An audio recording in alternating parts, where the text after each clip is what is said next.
정순왕후 김씨. 조선 후기 사극을 본이라면 한 번쯤은 들어본 이름입니다. 사도세자를 비주로 몰아넣은 음모의 중심, 정조를 독살한 원흉, 조선의 개혁을 가로막은 악녀, 그리고 안동 김씨 세도 정치의 뿌리. 드라마와 야담이 그녀에게 씌운 이야기는 대체로 네 장면으로 요약됩니다. 그런데 실록은 그렇게 말하지 않습니다. 어떤 장면에는 그녀의 이름이 아예 적혀 있지 않고 어떤 장면에는 정반대 기록이 남아 있으며 또 어떤 장면에는 우리가 알던 것과는 다른 사람이 서 있습니다. 그러나 실록이 무죄를 선언하는 것도 아닙니다. 그녀가 하지 않은 일과 실제로 한 일 사이의 경계, 그 경계를 지금 네 가지 이야기와 실록의 기록을 하나씩 대조하며 그어드리겠습니다. 영주의 계비, 경주 김씨, 정순왕후, 1745년부터 1805년까지 61해의 기록입니다. 먼저 한 가지만 짚고 시작하겠습니다. 지금 꺼내려는 정순왕후는 단종의 왕비 송씨가 아니라 영주의 계비, 경주 김씨, 정순왕후입니다. 같은 이름이 두 시대에 걸쳐 있어 자주 겹쳐 기억되곤 하는 분입니다. 이 이야기의 주인공은 그중 나중분, 영조 곁에 서 있던 김씨입니다. 조선 후기 사극을 본이라면 한 번쯤 마주쳤을 장면들이 있습니다. 검은 옷을 입고 발을 들이운 대비마마, 뒤주 앞에서 차갑게 고개를 돌리는 여인, 정주의 탕약 그릇 옆에 그림자로 서 있는 얼굴. 드라마가 그녀에게 덧씌운 네 가지 이야기는 대체로 이렇게 정리됩니다. 첫째, 사도세자를 뒤주로 몰았다는 이야기. 둘째, 정조를 독살했다는 이야기. 셋째, 조선의 개혁을 망친 악녀라는 이야기. 넷째, 안동 김씨 세도 정치의 뿌리라는 이야기. 그러나 실록의 기록은 다릅니다. 같은 매 장면을 실록은 네 개의 다른 각도로 적어두었습니다. 첫 번째 이야기 앞에서 실록은 이모화변이 벌어진 그 방 안에 그녀의 이름을 한 줄도 적어두지 않았습니다. 두 번째 이야기 앞에서 실록은 정조의 마지막 숨결을 독이 아니라 종기라는 병으로 적어두었습니다. 세 번째 이야기 앞에서 실록은 같은 해 같은 손이 사학을 금한 교지와 함께 오랜 세월 관청에 묶여있던 공노비 6만 6천 명의 이름을 도남문 밖에서 불태워 풀어준 장면을 함께 적어두었습니다. 네 번째 이야기 앞에서 실록은 세도의 뿌리를 그녀의 친정과는 전혀 다른 본관, 다른 가문에 내리고 있습니다. 그러니 한 번 더 말씀드립니다. 실록의 기록은 다릅니다. 그러나 그 기록이 그녀를 곧바로 무죄로 풀어주는 것도 아닙니다. 하지 않은 일의 목록과 실제로 한 일의 목록이 같은 한 사람 안에 나란히 놓여 있습니다. 악녀라는 한 단어로도 담기지 않고 억울한 여인이라는 한 단어로도 담기지 않는 자리. 이 경계를 네 번에 걸쳐 한 장면씩 그어보려 합니다. 짧은 시간축 하나만 먼저 펼쳐두겠습니다. 1745년 충청도 서산에서 태어난 한 아이가 15세 한양으로 올라와 왕비가 됩니다. 32에는 왕 대비가 되고 56에는 대왕 대비로 발을 들이운 채 어린 임금 뒤에 앉습니다. 그리고 61해를 채운 자리에서 조용히 눈을 감습니다.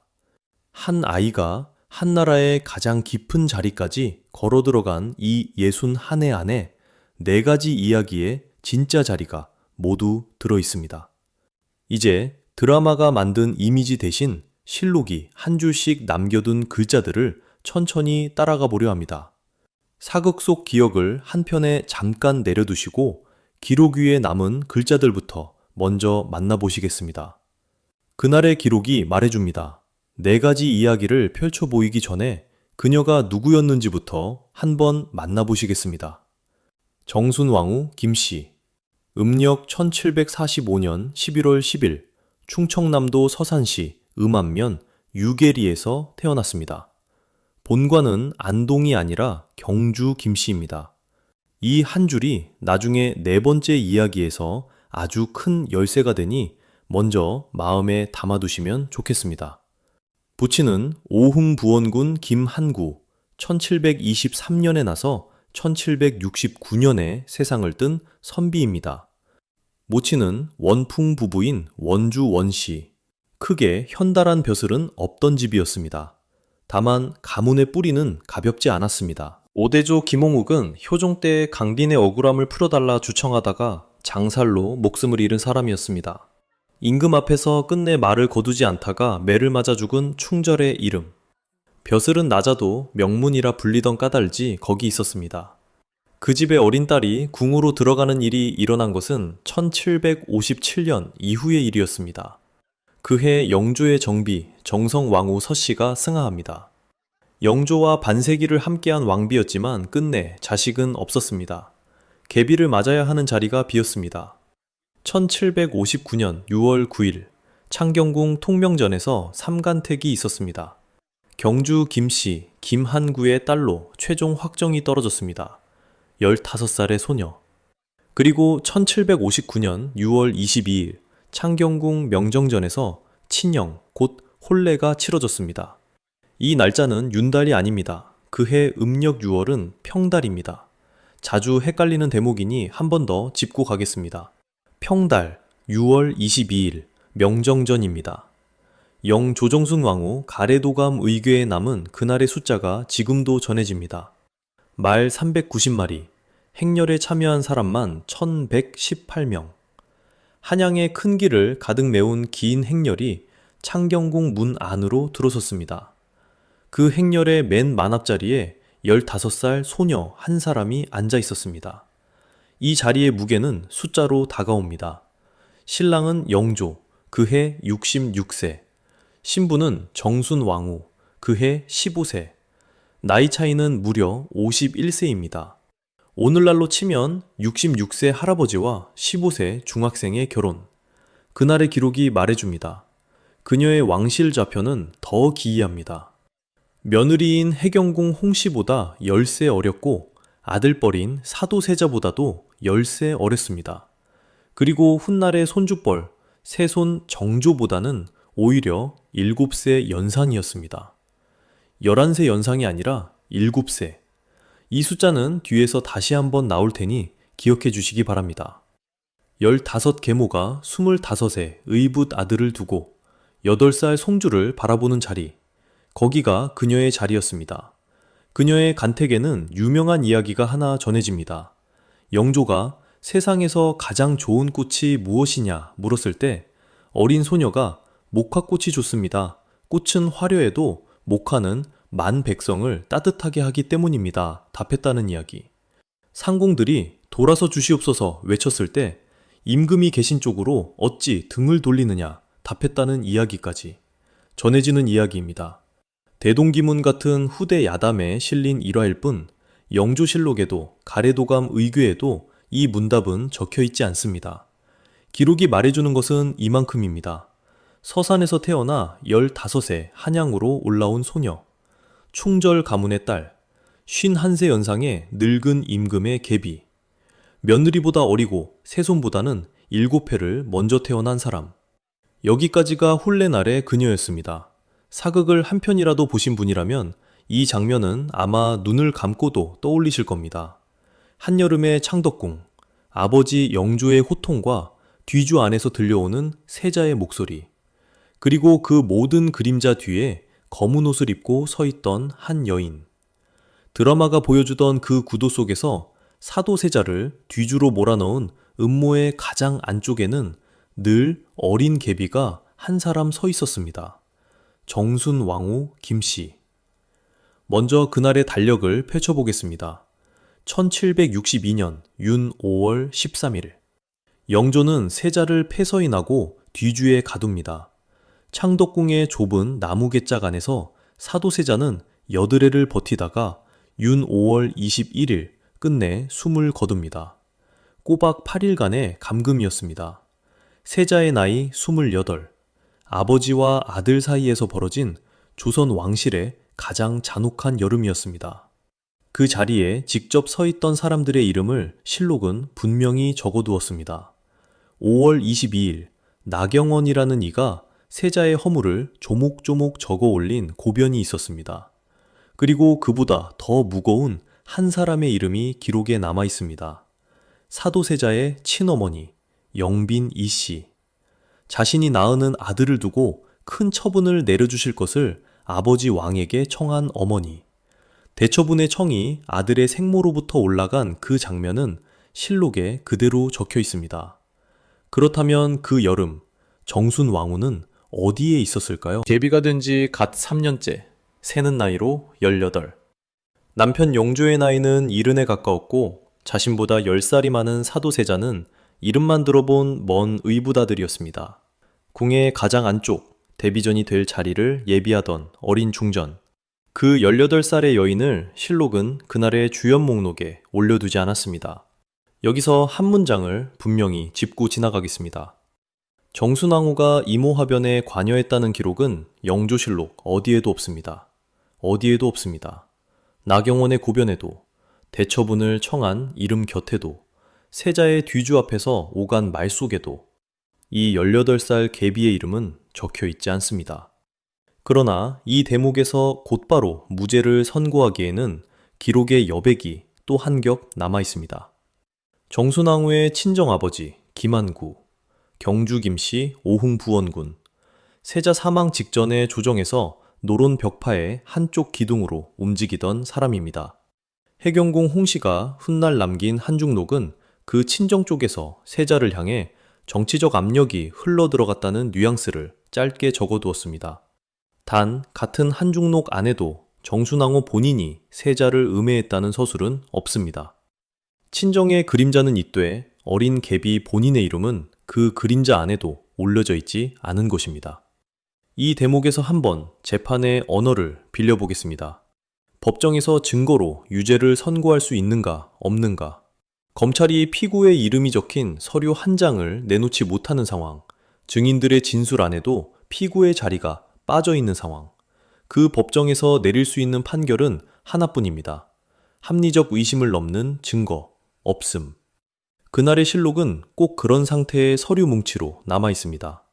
18살 계비의 이름은 어느 문서에도 피의자로 오르지 않았습니다. 역사학계의 평가도 바로 이 지점에 멈추어 섭니다. 정순왕후 개인의 음해는 사료 근거가 없습니다. 친정 경주 김씨의 간접적 관여 여부는 여전히 논쟁의 영역입니다. 이 두 문장이 그날의 한계이자 오늘 우리가 손에 쥔 저울의 양쪽 접시입니다. 한쪽 접시에는 실록의 침묵이, 다른 한쪽 접시에는 한중록의 짧은 귀뜸이 놓여 있습니다. 어느 쪽도 쉽게 내려앉지 않는 무거운 균형입니다. 그래서 첫 번째 판정을 낭독해 드리겠습니다. 드라마가 그녀에게 씌운 첫 번째 이야기, 사도세자를 뒤주로 몰았다는 이야기는 실록에 그녀의 이름이 적혀 있지 않습니다. 다만 그 자리 주변에 그녀의 친정이 서 있었습니다. 음해의 증거는 없고 정치의 그림자는 남아있다. 이것이 기록의 답입니다. 그날의 기록이 말해줍니다. 8날의 뒤주 앞에서 울고 또 울었던 아버지 왕의 이름, 아들을 두고 큰 처분을 청한 어머니의 이름, 고변을 올린 신하의 이름은 또렷이 남아있습니다. 그러나 그 가장자리, 드라마가 그토록 자주 세워두었던 그 자리에 18살 어린 중전의 이름은 남아있지 않습니다. 드라마가 그녀에게 씌운 두 번째 이야기는 한동안 방송가를 가장 뜨겁게 달군 이야기입니다. 정조의 죽음, 그리고 정순왕후의 손. 한편의 미스터리 다큐처럼 짜여진 이 장면은 시니어 세대가 기억하는 사극 속에서 몇 번이고 반복되었습니다. 검은 옷을 입은 데뷔마마가 탕약 그릇을 지그시 바라보고 다음 장면에서 젊은 임금이 힘없이 눈을 감습니다. 그러나 실록을 펴면 그 장면은 어디에도 나오지 않습니다. 먼저 날짜부터 짚어드리겠습니다. 1800년 음력 6월 28일. 장소는 창경궁 영춘원입니다. 정조 이산, 향년 49. 새는 나이로 49, 만으로는 47이었습니다. 이때 정순왕후는 56이었고 정조의 친어머니 해경궁 홍씨는 그 해에도 여전히 살아있었습니다. 아들의 임종을 지켜본 어머니가 궁 안에 계셨다는 뜻입니다. 정조는 정순왕후보다 7살 아래였습니다. 정순왕후는 1745년생, 정조는 1752년생입니다. 오래된 사극 해설에서는 11살 차이가 떠돌지만 실록과 맞지 않습니다. 7살 위에 계조모와 7살 아래에 손자 임금. 그 손자는 24세 주기에 24해 동안 나라를 다스렸습니다.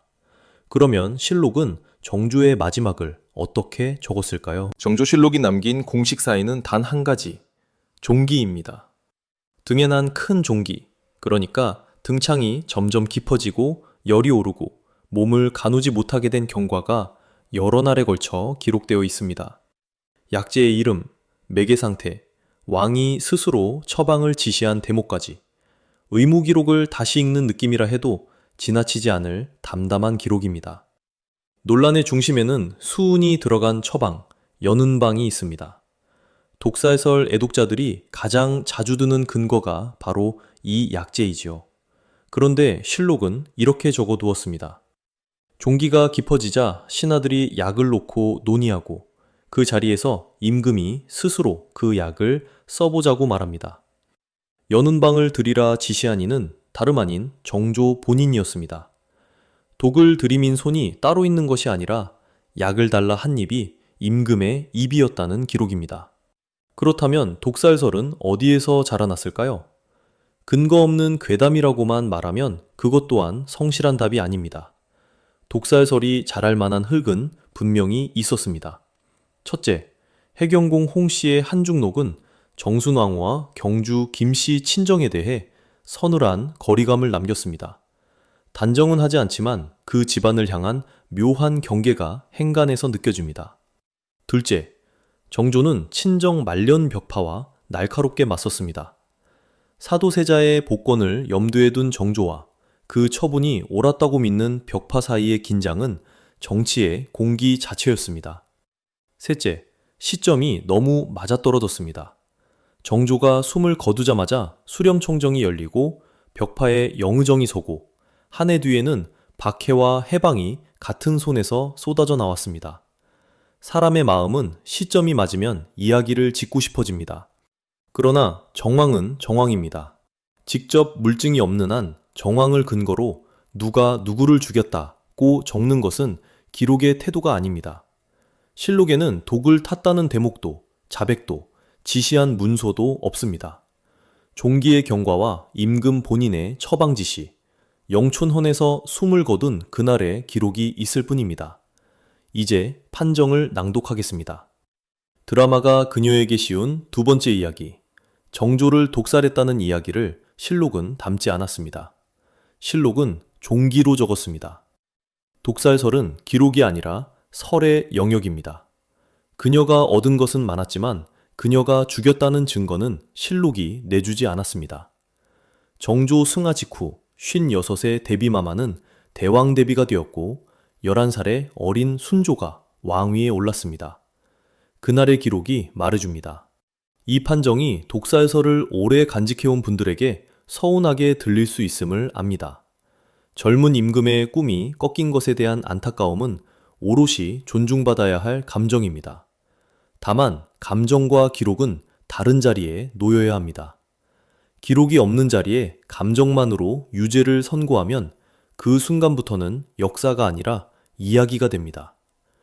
의무기록은 의무기록대로, 정치의 이력은 정치의 이력대로 읽어야 합니다. 첫 번째 이야기에도 두 번째 이야기에도 그녀의 이름은 적혀 있지 않았습니다. 그러면 세 번째 이야기는 어떨까요? 사극을 본이라면 한 번쯤은 들어보셨을 그 말. 조선의 개혁을 망친 악녀. 어쩌면 네 가지 이야기 가운데 가장 자주 들리던 이야기일 겁니다. 그런데 그 말을 실록 앞에 올려놓으면 한 가지 기이한 장면이 함께 떠오릅니다. 한 해 한 사람의 손끝에서 6만 6천 명이 넘는 사람의 족쇄가 풀리던 장면입니다. 한쪽에서는 족쇄를 풀었고 다른 쪽에서는 형장으로 사람을 보낸 그 손. 그 손의 이야기를 지금부터 꺼내놓겠습니다. 시간을 되짚어 봅니다. 1800년 음력 7월 4일 11살 순조가 왕위에 오릅니다. 같은 날 56의 정순 왕후는 대왕대비로 승격해 어린 임금 뒤에 발을 들이우고 앉습니다. 조선이 수렴청정의 세부 절차를 처음으로 글로 정리한 날이기도 했습니다. 영의정은 노론 벽파의 심환지, 정국의 손잡이가 바뀌고 정조의 24년이 닫힙니다. 안방에서 조회를 함께 듣는 대비의 자리가 이제 가장 큰 권력을 쥔 자리로 옮겨온 순간이었습니다. 그리고 다음해 1801년 1월 10일 대왕대비는 사학 엄금의 교지를 내립니다. 사학이란 당시 조정이 천주교를 가리켜 쓰던 말, 사학한 학문이라는 뜻이었습니다. 이 한 장의 교지가 신유 박해의 문을 여는 첫 신호였습니다. 그런데 같은 달, 같은 손이 또 하나의 교지를 내립니다. 1월 28일 공노비 해방 교지입니다. 그 내용을 기록 그대로 옮겨봅니다. 내수사와 공방에 묶여있던 내노비가 36,974명, 중앙 각 관청에 속했던 신노비가 29,993명, 두 숫자를 더하면 66,067명이 한 장의 교지로 양인이 됩니다. 그들의 이름이 적힌 노비안 1,200여 권은 도남문 밖에서 장작처럼 쌓여 불길에 사라집니다.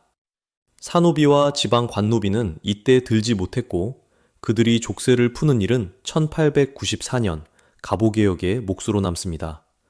그럼에도 그해 봄의 소각은 조선 역사에서 손꼽히는 규모의 신분 해방이었습니다.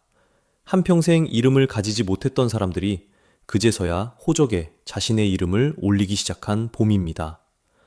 그 불길이 도남문 밖에서 사그라들 무렵 그리 멀지 않은 곳에서는 다른 불길이 타오르고 있었습니다. 노비안을 태우던 손과 형장을 세우던 손이 같은 해, 같은 손이었다는 사실.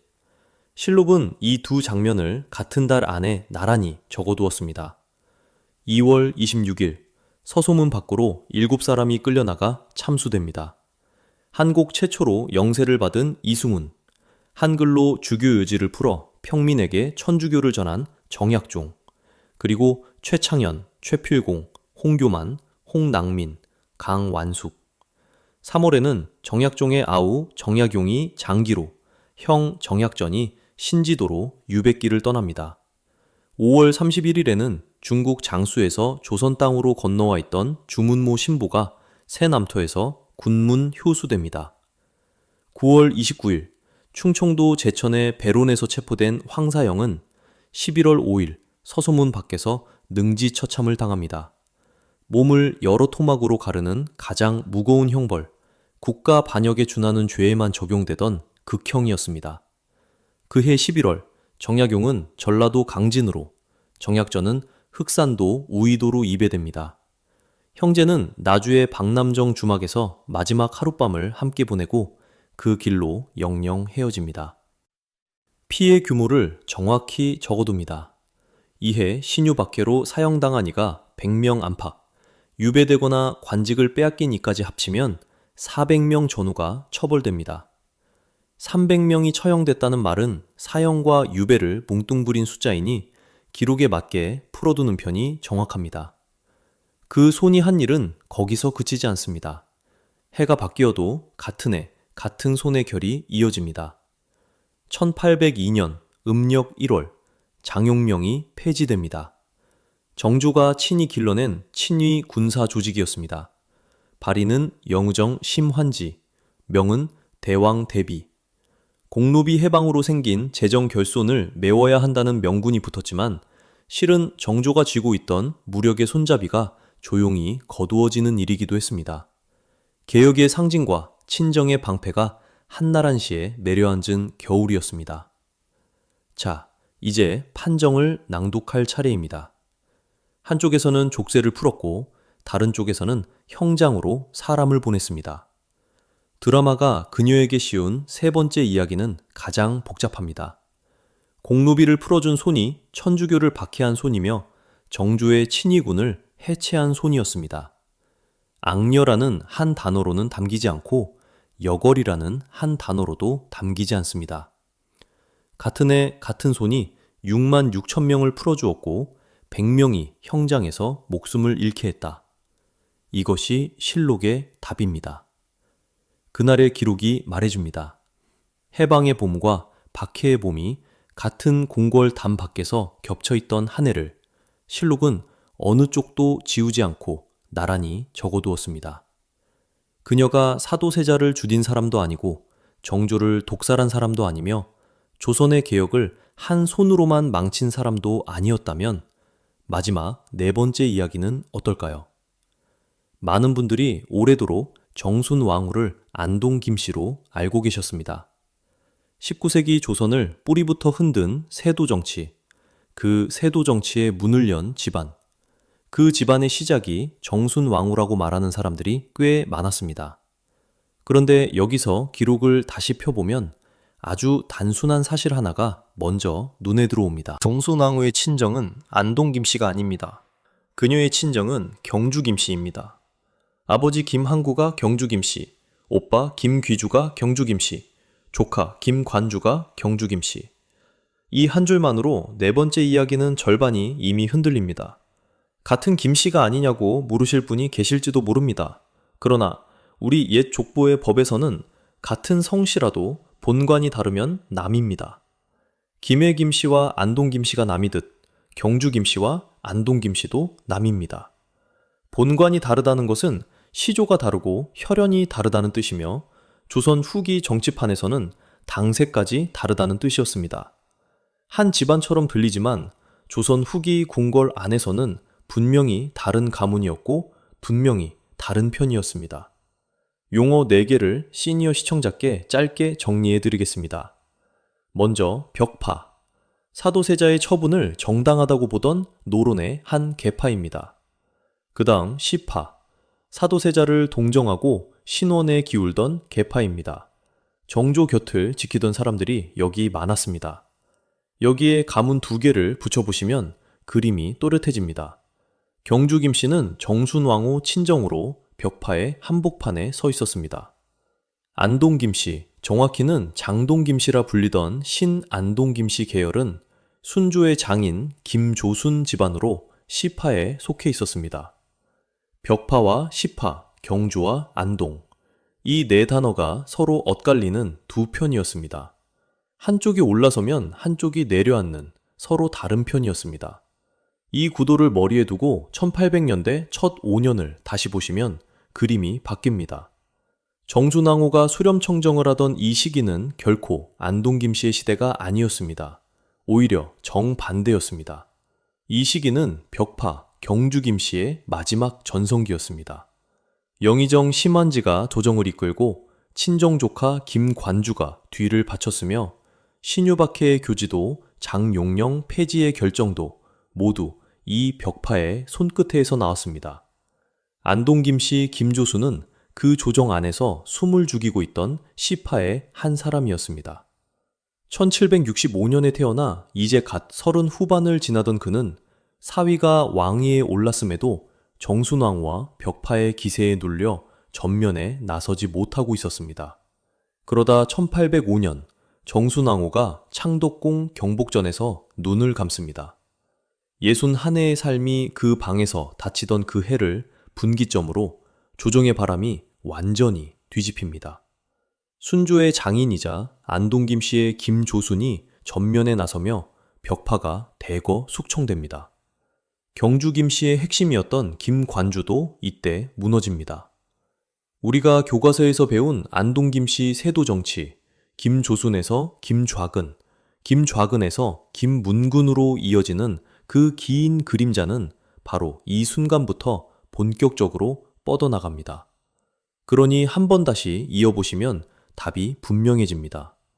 정순왕후의 권력과 그 뒤의 세도 정치는 계승이 아니라 단절이었습니다. 같은 핏줄이 이어받은 것이 아니라 한쪽 권력이 무너지고 본관이 전혀 다른 가문이 그 자리를 차지한 것이었습니다. 드라마가 그녀에게 씌운 네 번째 이야기는 가장 단순한 혼동입니다. 정순왕후는 세도 정치의 뿌리가 아니라 세도 정치가 막 뻗어나가기 전 마지막으로 밟고 지나간 계단이었습니다. 그녀가 쥐고 있던 손이 놓이자 전혀 다른 가문의 전혀 다른 손이 그 자리를 소리 없이 넘겨받았습니다. 그날의 기록이 말해줍니다. 4가지 이야기를 실록과 대조해 보았습니다. 그녀의 이름이 없는 장면, 다른 사인이 적힌 날, 전혀 다른 가문이 서 있던 자리. 오해가 거치면 잠시 마음이 가벼워지기도 합니다. 그러나 실록은 무죄를 선언하지 않았습니다. 이제는 그녀가 실제로 한 일, 권력의 이력을 순서대로 읽어드리겠습니다.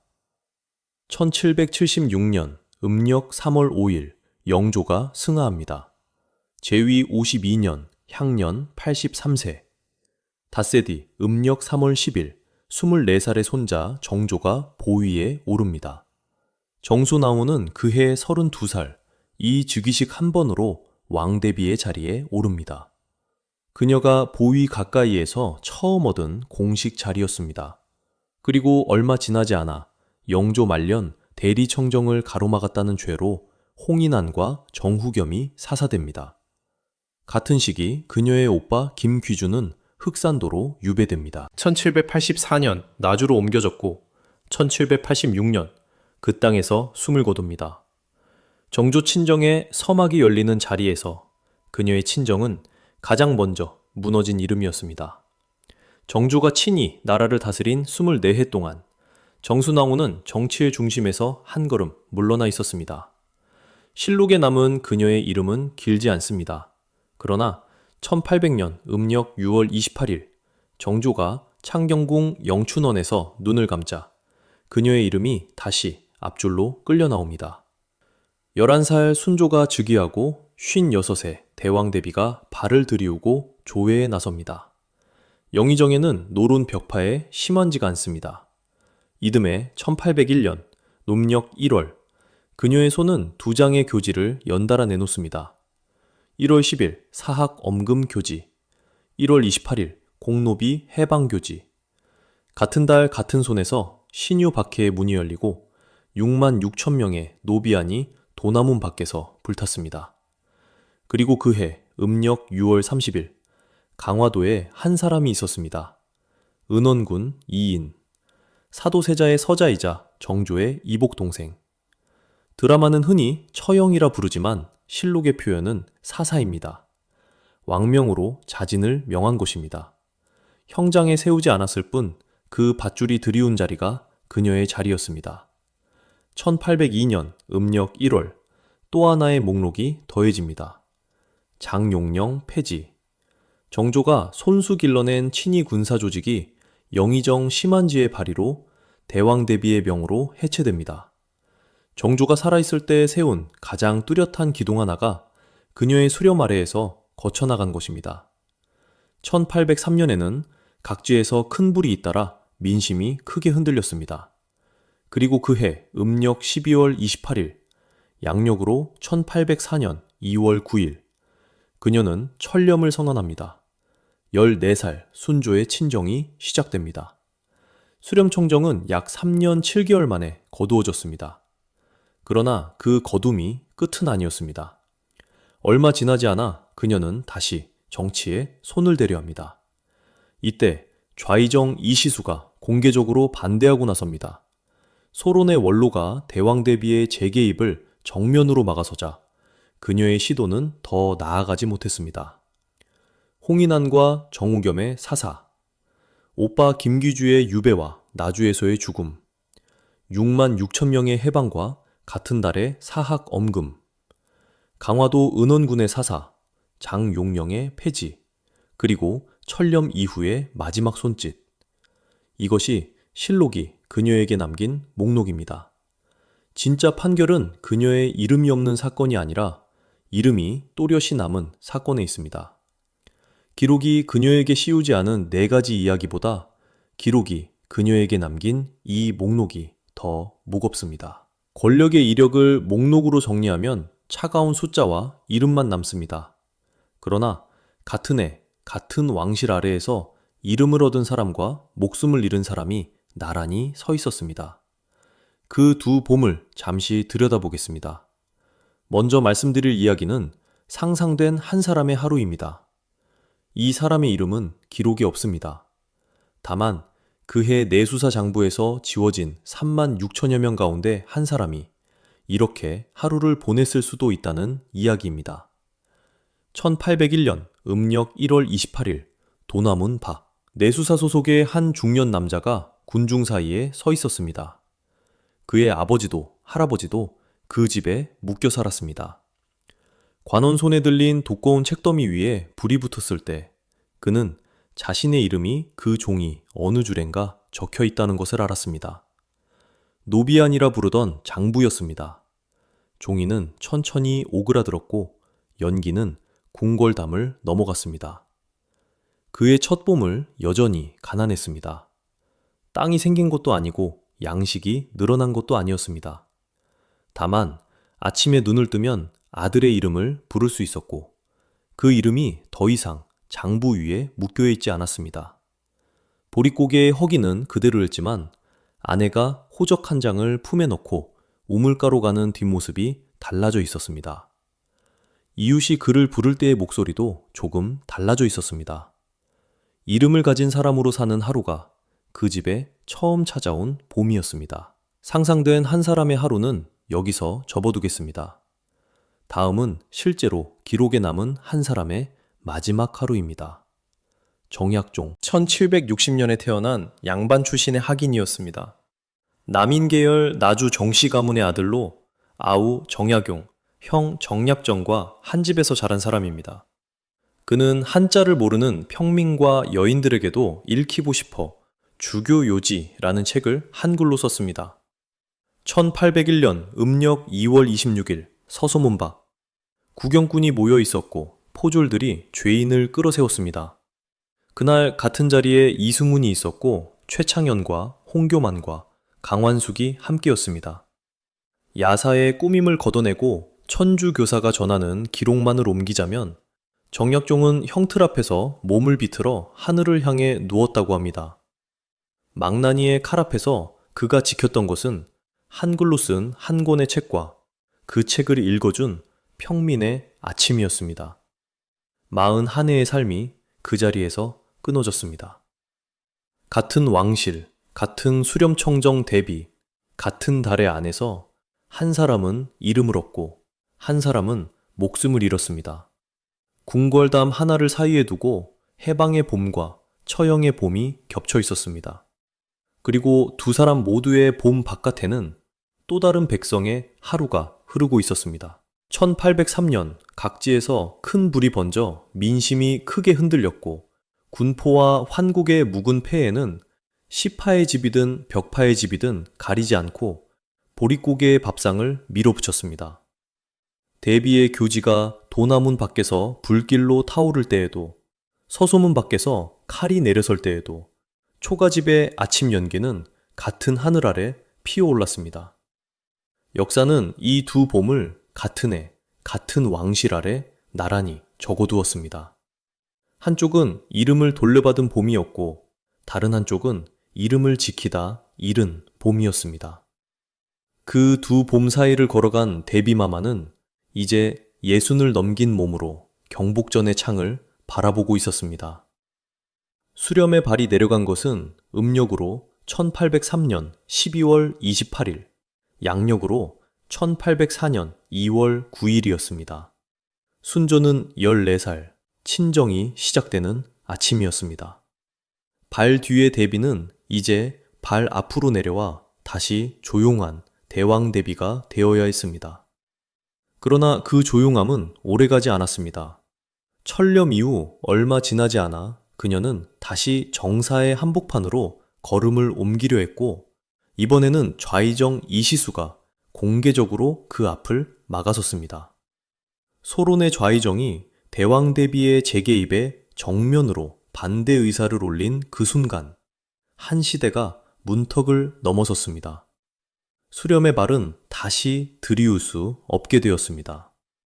한양의 3월바람이 경복전의 처마 아래를 지나갔고 그녀는 점점 말수가 줄어들었습니다. 이듬해 정월, 음력으로 1805년 1월 12일, 양력으로 2월 11일이었습니다.